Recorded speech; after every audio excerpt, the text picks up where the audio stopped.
External genitalia. ঠিক আছে, এই যে আমরা ধরবো কিভাবে, এইভাবে ধরবো, হ্যাঁ এইভাবে। এটা হচ্ছে রেকটাম, এটা রেকটাম, এই রেকটামটা পিছনে থাকবে। আর যখন ধরবো এটাকে, এটা হচ্ছে ইউটেরাস, এই যে এটা ইউটেরাস, এটা ইউটেরাসের কোন part?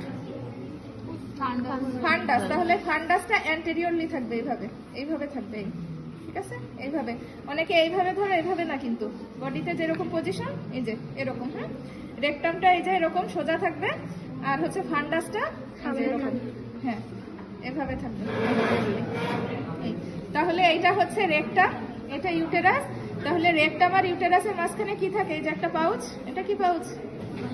Recto uterine pouch of Douglas. আর এই যে দেখো এইখানে এটা হচ্ছে কি? Fallopian tube. দুই পাশে এটা হচ্ছে ফেলোপিয়ান টিউব, আর এই দুই পাশে হচ্ছে ওভারি। পাউচ কোথায় থাকবে? রেকটাম আর ইউটেরাসের মাঝখানে। এই যে তাহলে এইটা হচ্ছে, এটা হচ্ছে ফেলোপিয়ান টিউব, ফেলোপিয়ান টিউব, আর এই হচ্ছে ওভারি। এবার এটা আমাদের হচ্ছে খুলতে হবে, হ্যাঁ খুলে এই যে দেখো এটা হচ্ছে ইউটেরাইন ক্যাভিটি, ইউটেরাইন ক্যাভিটি। এইটা হচ্ছে ভ্যাজাইনা, এটা হচ্ছে ভ্যাজাইনা, এটা ইউটেরাইন ক্যাভিটি, এটা হচ্ছে ভ্যাজাইনা। আর হচ্ছে এই যে এটা হচ্ছে ইউটেরাসের সার্ভিক্স।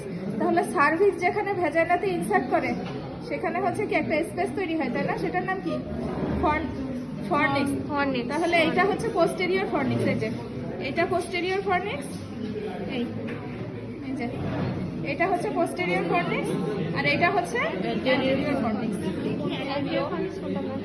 এই যে এইটা হচ্ছে ফর্নিক্স। তাহলে পোস্টেরিয়র কোনটা? রেকটামের দিকে যেটা থাকবে সেটা পোস্টেরিয়র, এই যে এটা হচ্ছে অ্যান্টেরিয়র ফর্নিক্স, এটা অ্যান্টেরিয়র ফর্নিক্স, এটা হচ্ছে পোস্টেরিয়র ফর্নিক্স। আর ইউটেরাসের সামনে এটা হচ্ছে ইউরিনারি ব্লাডার, এটা হচ্ছে ইউরিনারি ব্লাডার।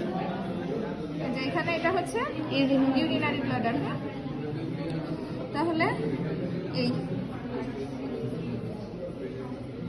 এই হচ্ছে